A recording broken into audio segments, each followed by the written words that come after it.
বৰ্তমান পৰিষদত দুৰ্নীতি আৰু অনিয়ম হৈছে এনেধৰণৰ হৈছে য'ত সীমাহীন আৰু পৰ্বতসম দেউৰী স্বায়ত্তশাসন পৰিষদৰ বাবে আজীৱন সংগ্ৰাম কৰা প্ৰকৃত ব্যক্তিসকল আজি অৱহেলিত বৰঞ্চ নিজৰ দুৰ্নীতি ঢাকিবলৈ কিছুমান বিশেষ সংগঠন আৰু ব্যক্তিয়ে ডিএচিৰ পৰা প্ৰতি বছৰে লাখ লাখ টকা অনুদান লৈ আজি ভৈৰৱ দেউৰীক ৰক্ষণাবেক্ষণ দি থকা আমি পৰিলক্ষিত হৈছে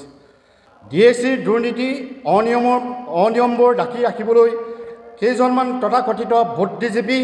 দল সংগঠনক মাতি সৌসিদিনা গুৱাহাটীত লাখ লাখ টকা অপচয় কৰি সভা পাতিছেগৈ গুৱাহাটীত পাতিলে বুলিয়েই দুৰ্নীতিবোৰ ঢাক নাখায় এই সভাখন হ'ব লাগিছিল গাঁৱৰ পৰ্যায়ত কিন্তু টকা কাবৰ বাবে বিভিন্ন ধৰণৰ সভা সমিতি পাতিছে গুৱাহাটীৰ নিচিনা মহানগৰত যিহেতু ডিএচিখন দিছিল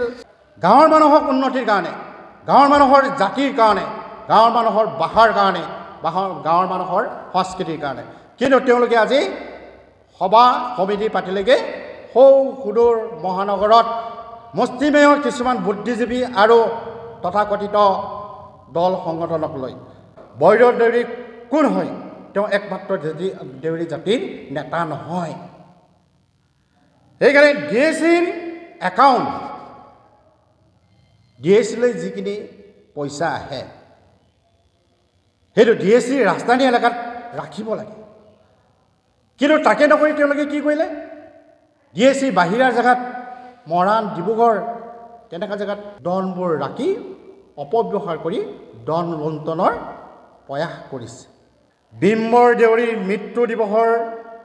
যোৱা মাজুলীত আৰু বামচেনিয়াৰ হিচাপ নিকাচ ৰাজহুৱা কৰিব লাগিব আৰু জয়দাম ফেষ্টিভেল যে অসমীয়া মানুহ বা দেউৰী সমাজৰ তিনিটাকৈ বিহু থাকে কিন্তু এই টেঙাপনীয়া আৰু বৰগীয়াসকলে 4 নম্বৰ মেচুৰ জয়দাম মেচুৰ নামত অসমত পইচা কিনি অসমৰ বাহিৰৰ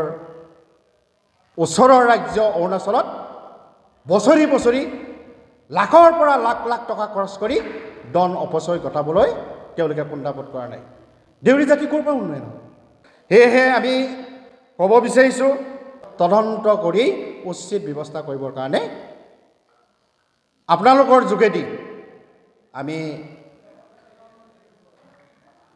অসম চৰকাৰৰ জনপ্ৰিয় মুখ্যমন্ত্ৰী ডক্টৰ হিমন্ত শৰ্মা মহোদয়লৈ আহ্বান জনাইছোঁ ডিএচিত থকা যিসকল কৰ্মচাৰী তেওঁলোকে কণ্ট্ৰেকচুৱেল বেচিছত তেওঁলোকৰ দৰমহা হয় 5,000 বা 8,000 টকা কিন্তু তেওঁলোকৰ জীৱনশৈলী লাইফষ্টাইল তেওঁলোকৰ গড় যদি আজি তদন্ত কৰিব লগা হয় তেতিয়াহ'লে আপোনালোকে দেখিব যে দেউৰী জাতিৰ উন্নয়নৰ টকাখিনি অপব্যৱহাৰ কৰি লাখ লাখ টকা তেওঁলোকে বিলাহী জীৱন যাপন কৰি আছে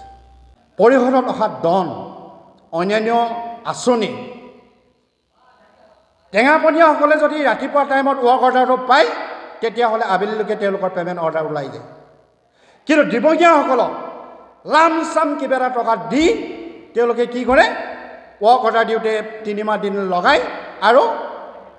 বাকী সোপা বিলখিনি পাবৰ কাৰণে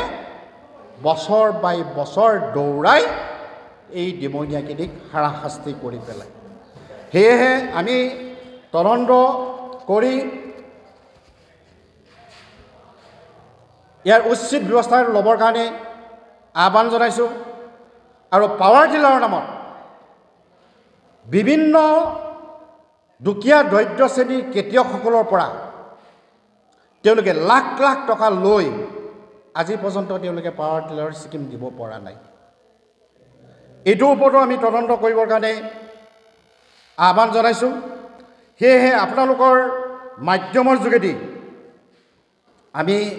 CM মহোদয়ক CM ভিজিলেন্স দি এই ভৈৰৱ দেউৰী নেতৃত্বাধীন পৰিষদখনক অতি শীঘ্ৰে ভংগ কৰি সুস্থিৰ সবল এজন নিকা মানুহক দি পৰিষদখন চলাই দিবৰ কাৰণে আমি আহ্বান জনাইছোঁ ইণ্টাৰনেশ্যনেল খেলত দিবগীয়া ছোৱালী এজনী পম্পী দেউৰী নামত তেওঁ কিছে 50,000 টকা কিন্তু টেঙাপনীয়া পইডৰ এজন মানে কি ল'ৰাক 5 লাখ টকা অনুদান আগবঢ়াইছে আমাৰ দেউৰী জনগোষ্ঠী 4টা পইণ্ট আছে দিবঙীয়া টেঙাপনীয়া বৰগীয়া আৰু পাটৰগঞা গতিকে আমি দিবঙীয়া খেলৰ মানুহ আমি ভাষা জানো দিবঙীয়াসকলৰ বেছি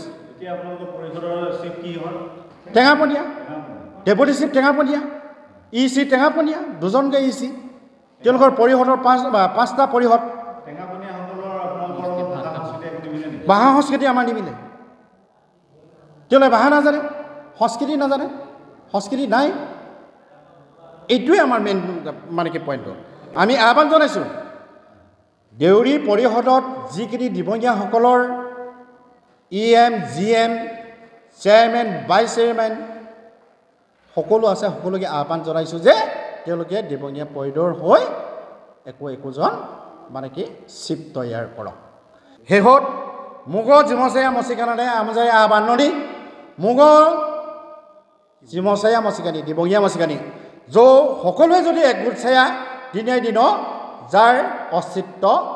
খুব সোনকালে কিমান নাকে অসমবাসী দেউৰী ৰাইজক শ্ৰদ্ধাৰ জ্ঞাতাতে মই কিছুমান কথা ক'ব বিচাৰিছোঁ দেউৰী পৰিষদৰ যিটো দুৰ্নীতি চলি আছে সেই দুৰ্নীতিটো সম্পূৰ্ণ নাইকিয়া হ'ব লাগে আৰু নিকাহ এটা পৰিষদ আমাক দৰকাৰ আৰু আমাৰ জাতিটোৰ উন্নয়নৰ নামত অহা যিবোৰ ধন সেই ধনসমূহ কেৱল দুৰ্নীতি আৰু দুৰ্নীতিত নিমজ্জিত হৈ কিছুমান নেতাৰ পকেটত সোমাই সেই নেতাসকলৰ ধনৰ ভঁৰালবোৰ ডাঙৰ হৈ গৈছে সম্পত্তি পাহাৰ ঘূৰিছে তেওঁলোকে গতিকেলৈ সম্পূৰ্ণ দুৰ্নীতি মুক্ত এটা পৰিষদ আমাক দৰকাৰ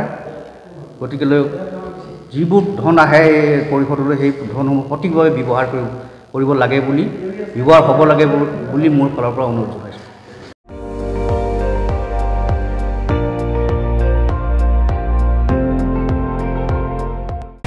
আপুনি চাই আছে ND24 সৰ্বশ্ৰেষ্ঠ নহয় সৰ্বোত্তমৰ দৌৰত